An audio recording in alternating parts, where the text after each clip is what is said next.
आज हम इस स्टोरी में लालची बहू कैसी होती हैं। चलो चलते हैं कहानी के तरफ।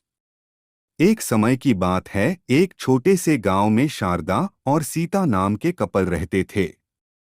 उनका एक अर्जुन नाम का बेटा था, जिसकी शादी रिया नाम की लड़की से हुई थी। शारदा और सीता कड़ी मेहनत करते थे और अपने बुढ़ापे के लिए पैसे बचाते। रिया बहुत लालची लड़की थी और हमेशा अपने लिए और चीजें चाहती थी। जैसे जैसे साल बीतता गया, रिया का लालच और बढ़ता गया। वह अपने पास रखे चीजों से कभी संतुष्ट नहीं रहती थी। वह हमेशा अपने सास ससुर से महंगे तोहफे मांगा करती थी और उनके बचाए हुए पैसों में से भी कुछ हिस्सा अपने लिए मांगती थी। आगे बढ़ने से पहले लाइक सब्सक्राइब कर ले। शारदा और सीता बहुत ही अच्छे पेरेंट्स थे, इसलिए उसकी सारी जरूरतों को पूरा करते थे ताकि परिवार में शांति बनी रहे। वह अपने पति अर्जुन के ऊपर भी दबाव डालती थी कि वह अपने माँ बाप से पैसे और संपत्ति मांगे। वह बहुत ज्यादा संपत्ति इकट्ठा करना चाहती थी, बिना किसी मेहनत के। एक दिन शारदा और सीता ने यह फैसला लिया कि वह रिया को सबक सिखाएंगे। वह उसे बुलाते हैं और बोलते हैं कि बेटा, हमें तुमसे कुछ जरूरी बातें करनी हैं।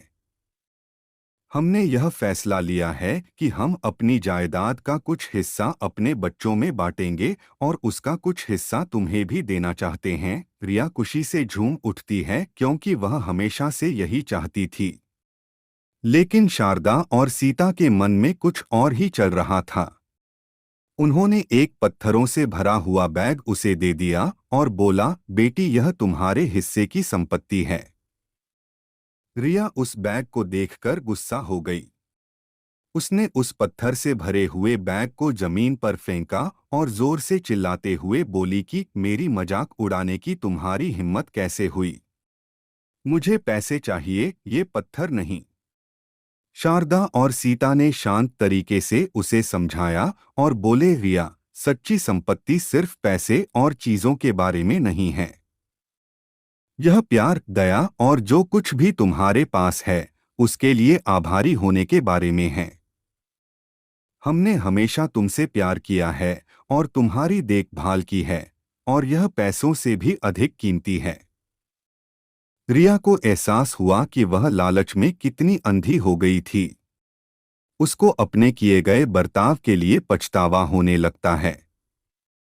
उसने अपने सास और ससुर से माफी मांगी और अपने तरीके बदलने का वादा किया। उस दिन के बाद से उसमें बदलाव आया और वह एक अच्छी बहू बन गई। रिया के बदलाव की बात पूरे गांव में फैल गई और सभी ने एक बेहतर इंसान बनने के लिए उसकी प्रशंसा की। रिया अपने परिवार का ख्याल रखते हुए और उनके बीच मिले प्यार के लिए आभारी होकर हमेशा खुश रहने लगी। सच्चा धन प्यार, दया और जो हमारे पास है उसके लिए आभारी होने से आता है, न कि हमेशा और अधिक चीजों की चाह रखने से। हमारे वीडियो में अच्छा लगा है तो लाइक सब्सक्राइब अवश्य करें। चलते हैं नेक्स्ट वीडियो में।